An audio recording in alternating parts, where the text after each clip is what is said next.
ঢালিউডের আলোচিত অভিনেত্রী শবনম বুবলী আবারও মা হচ্ছেন। এই বিষয়টি নিয়ে দেশীয় এবং আন্তর্জাতিক মিডিয়ায় গত 2 মাস ধরে খবর প্রকাশ হচ্ছে, কিন্তু কোনোভাবে নিশ্চিত কোনো সোর্স থেকে খবরটির সত্যতা পাওয়া যাচ্ছিল না। বুবলী কিংবা চিত্রনায়ক শাকিব খান এই বিষয়ে কোনো মন্তব্যও করছেন না। বুবলীকে আবারও মা হওয়ার বিষয়টি নিয়ে প্রশ্ন করা হলে তিনি কৌশলে এড়িয়ে যাচ্ছেন। মা হওয়ার জন্য নাকি বুবলী আমেরিকায় চলে যাচ্ছেন শিগগিরই, এমন খবরও প্রকাশ হয়েছে ঢালিউডে। কিন্তু কোনো কিছুতেই মুখ খুলতে নারাজ এই অভিনেত্রী কিংবা শাকিব খান। তবে 6 ফেব্রুয়ারি রাজধানীর একটি শপিং মলে বাণিজ্যিক প্রচারণার কাজে প্রকাশ্যে আসার পর বুবলীর মা হওয়ার বিষয়টি নিশ্চিত হওয়া গেছে। সেই অনুষ্ঠানে বিস্কিট রঙের ফ্লোর টাচ গাউন পরে হাজির হন বুবলী।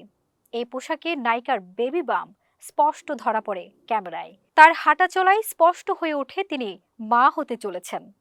গত শুক্রবারের এই অনুষ্ঠানে বুবলী মা হতে যাচ্ছেন এমন কথা অস্বীকারও করেননি, আবার স্বীকারও করেননি, কৌশলে এড়িয়ে গেছেন। সাংবাদিকরা তার বর্তমান ব্যক্তিগত জীবন সম্পর্কে জানতে চাইলে বুবলী বলেন, যেহেতু এগুলো খুব ব্যক্তিগত বিষয়, তাই এগুলো নিয়ে যখন কথা বলবো তখন সবাইকে সম্মান জানিয়ে কথা বলবো। আমি একটি শান্তিপূর্ণ পরিস্থিতি চাই।